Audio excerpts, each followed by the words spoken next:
Welcome to Charulata kitchen అండి. ఈరోజు నేను రాగి జావ ఏ విధంగా తయారు చేసుకోవాలో చూపించబోతున్నాను. నేనైతే ఈ గ్లాస్తో ఒక గ్లాసు వాటర్ అయితే తీసుకున్నానండి. వాటర్ బాయిల్ చేసుకుంటున్నాను. వాటర్ బాయిల్ అయ్యేలోపు నేనైతే 2 స్పూన్లు రాగిపిండి అయితే తీసుకున్నానండి. కొద్దిగా వాటర్ యాడ్ చేసుకుని ఉండలు లేకుండా కలుపుకోవాలండి. ఇప్పుడు ఈ కలిపి పెట్టుకున్న పిండిని అయితే వాటర్లో వేసేస్తున్నానండి.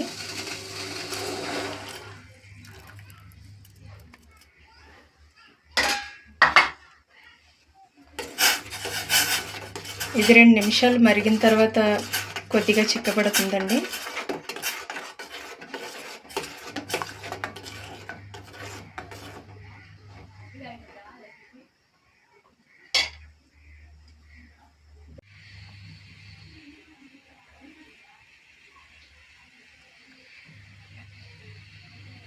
జావ అయితే రెడీ అయిపోయిందండి.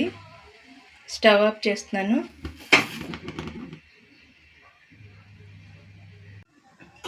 ఇప్పుడు ఒక గరిటె పెరుగు అయితే తీసుకుంటున్నానండి. కొద్దిగా వాటర్ యాడ్ చేసి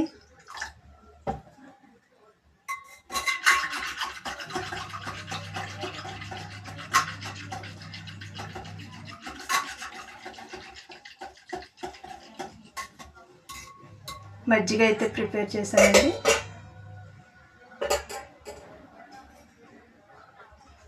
ఇప్పుడు ఈ జావలో మజ్జిగ అయితే పోసేసుకుందామండి.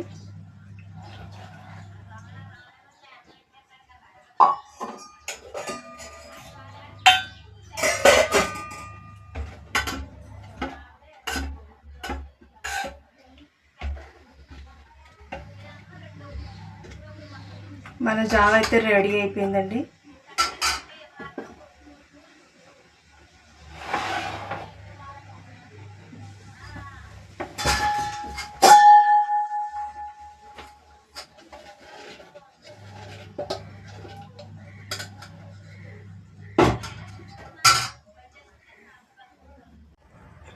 సాల్ట్ వీడియో మిస్ అయిందండి, కొద్దిగా సాల్ట్ కూడా వేసుకోండి. ఫైనల్లీ మన జావ అయితే రెడీ అయిపోయిందండి.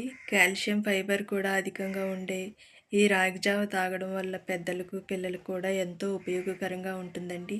ఎముకలు గట్టిపడడానికి, అలాగే కండరాల పుష్టికి, అలాగే దంతాలు గట్టిపడడానికి, నరాల బలహీనతకి కూడా ఈ జావ అయితే ఎంతో బాగా పనిచేస్తుందండి. ప్రతి ఒక్కరు కూడా ట్రై చేసి చూడండి. మీకు కనుక ఈ వీడియో నచ్చితే లైక్ చేయండి, షేర్ చేయండి, సబ్స్క్రైబ్ చేసుకోవడం మర్చిపోవద్దండి. మరి ఒక వీడియోతో మీ ముందుకు వస్తాను. మీ మెర్సీ.